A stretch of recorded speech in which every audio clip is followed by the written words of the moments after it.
اشفاق احمد صاحب کی کتاب بابا صاحبہ سے ایک تحریر۔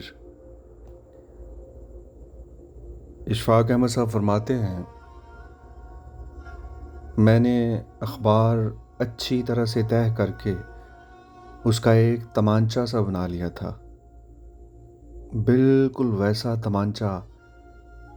جیسا نقلیں کرنے والے بھانڈ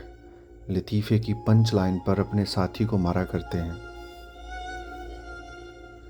میرے کھڑے زانوں پر اور چارپائی کے پھٹے ہوئے پائے پر جو مکھی بھی آ کر بیٹھتی تھی،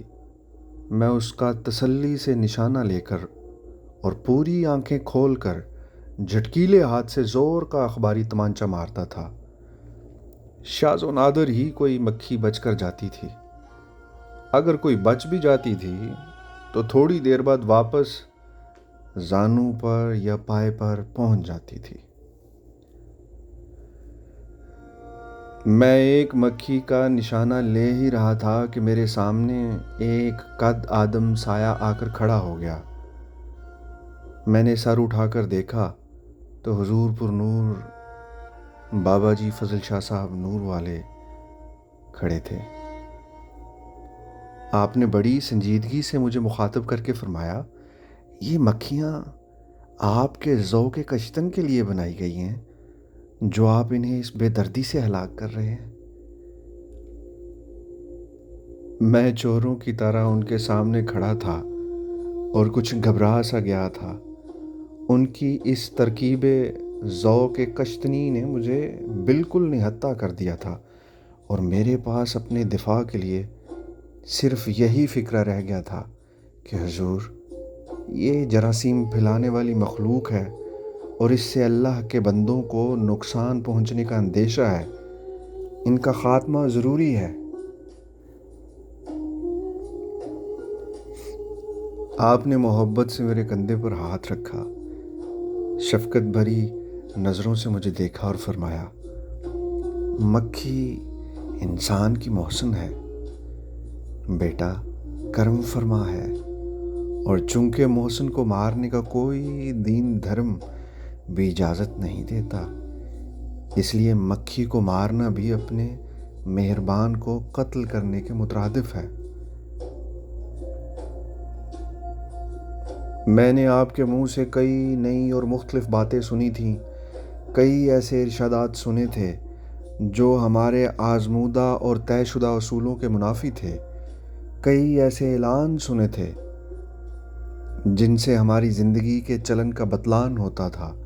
کئی ایسے نظریے برداشت کیے تھے کہ جن کا بلند پایا ولایتی کتابوں،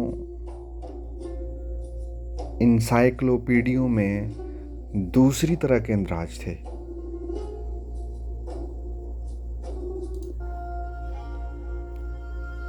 ان کی کئی ایسی باتیں برداشت کر لی تھیں جن کے تسلیم کرنے کی امہات الکتب میں سخت مناہی تھی، لیکن یہ مکھی کے محسن ہونے کا فلسفہ نہ تو میری سمجھ میں آیا اور نہ ہی میرا دل اس بات کو مانا کہ اسے مارا نہ جائے اور ختم نہ کیا جائے۔ بابا جی نے فرمایا، مکھی تمہاری چوکی دار ہے جو ہر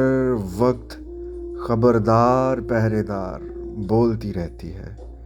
اس کے ہاتھ میں سرخ جھنڈی ہے اور یہ ہمیں صرف اتنا بتانے کے لیے آتی ہے کہ یہاں گند ہے، غلاظت ہے، ناپاکی ہے، کوڑا ہے، اس جگہ کو فوراً صاف کر لو اور سارے کام چھوڑ کر یہاں کی صفائی کی طرف توجہ دو۔ لیکن تم انسان ہو، مخلوق سے غافل ہو، ابھی معلوم ہوا ہے، ابھی بھول جاؤ گے، اس لیے میں اس وقت تک یہاں سے نہیں ہلوں گی جب تک تم اس جگہ کو صاف اور پاک نہیں کر لو گے۔ میں بڑی دور سے آئی ہوں اور تم کو اطلاع دینے کے لیے آئی ہوں۔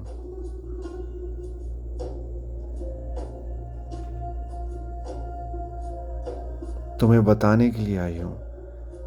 کہ یہاں گند ہے، غلاظت ہے،